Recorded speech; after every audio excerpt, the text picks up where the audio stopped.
Contract वाली बहू। नरेश की माँ अपने बेटे से मिलने दिल्ली आ रही है। इस बात का पता चलते ही नरेश के दिल में हलचल मच जाती है। नरेश अपनी माँ के स्वागत की तैयारी में लग जाता है। साथ ही उसे डर भी सताने लगता है कि उसकी माँ कहीं अपनी पुरानी जिद पर फिर से बैठ ना जाए। हे भगवान, इस बार बचा लो। अगले साल पक्का माँ की जिद पूरी कर दूंगा। तभी दरवाजे की घंटी बजती है। नरेश दरवाजा खोलता है तो सामने अपने मकान मालिक को देखकर हैरान हो जाता है, क्योंकि उनके साथ एक सुंदर सी लड़की भी थी। अब नमस्ते अंकल, कुछ काम था, मुझे बुला लेते। आपने क्यों कष्ट किया? अरे नहीं नहीं, इसमें कष्ट कैसा। मैं तो बस तुम्हें रीना से मिलवाने आया था। आज से रीना तुम्हारे साथ इसी फ्लैट में रहेगी। अंकल, कोई लड़का फ्लैटमेट नहीं है? एक अनजान लड़की के साथ रहना मेरे लिए थोड़ा अजीब होगा। देखो नरेश, मैं तुम्हें पहले भी बता चुका हूँ कि इस फ्लैट में तुम्हें किसी ना किसी के साथ एडजस्ट करना ही होगा, या फिर तुम अकेले पूरे फ्लैट का किराया दे दो, मैं किसी को नहीं रखूंगा।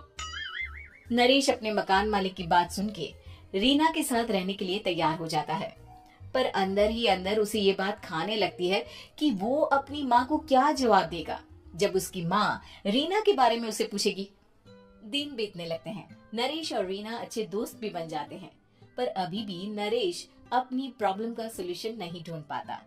एक दिन नरेश बहुत परेशान सा बैठा होता है।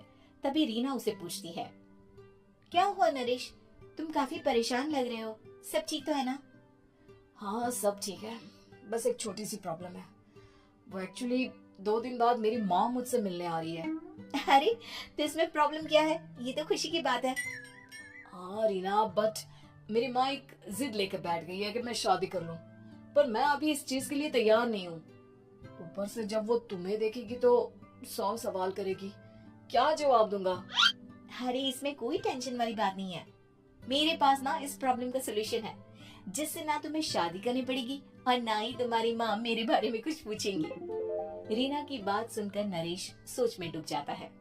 वो सोचता है कि रीना खुले ख्यालों वाली लड़की है, कहीं माँ को सच बता ना दे।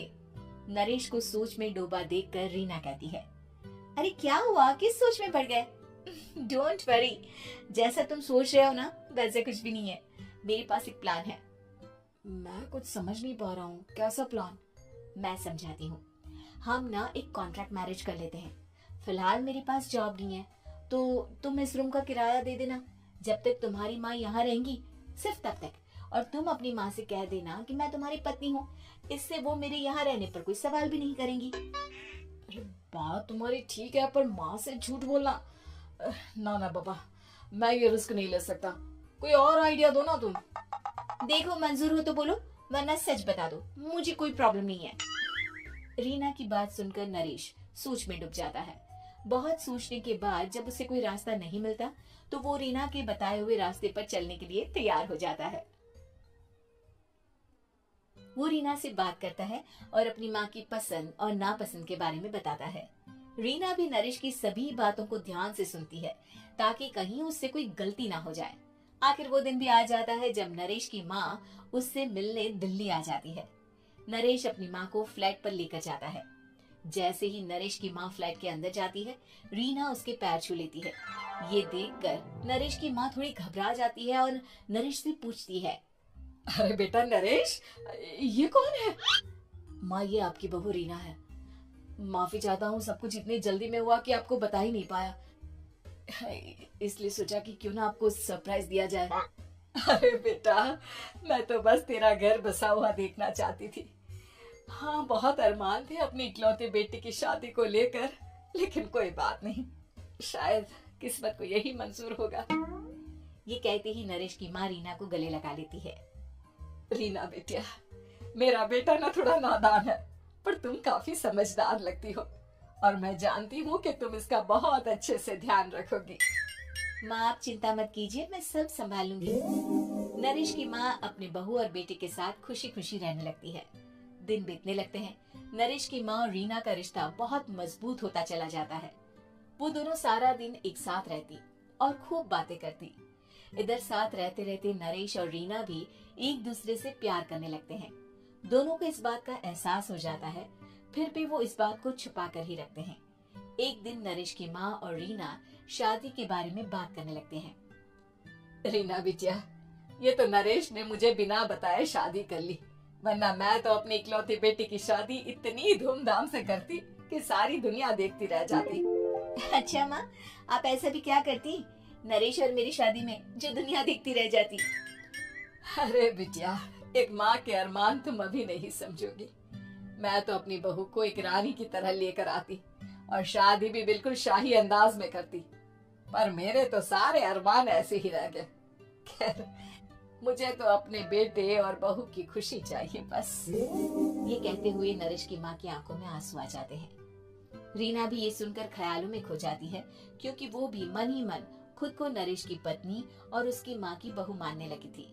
शाम को जब नरेश ऑफिस से घर आता है तो रीना खुद को रोक नहीं पाती और नरेश के सामने उसकी माँ को अपने और नरेश के रिश्ते का सारा सच बता देती है। रीना की बात सुनकर नरेश की माँ दोनों से बहुत नाराज हो जाती है और घर वापस जाने की बात करने लगती है। तुम दोनों ने मुझसे सच छुपाकर बहुत ठेस पहुंचाई है मुझे। अब तुम लोगों के साथ नहीं रहना चाहती मैं, कल ही वापस चली जाऊंगी अपने घर। माँ, मुझे माफ कर दो, ये सब मैंने रीना के कहने पर ही किया है, वरना मैं भी आपको कभी ठेस पहुंचाने के बारे में सोच भी नहीं सकता। हाँ माँ, हमने ये सिर्फ आपका दिल रखने के लिए किया, प्लीज हम दोनों को माफ कर दीजिए।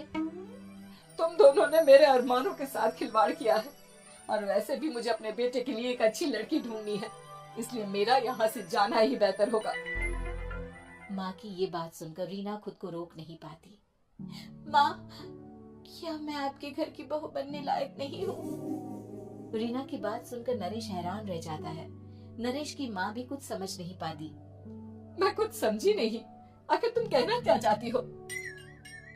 माँ, मैं वो नरेश से बहुत प्यार करती हूँ और साथ ही साथ मैं आपको भी अपनी माँ मान बैठी हूँ।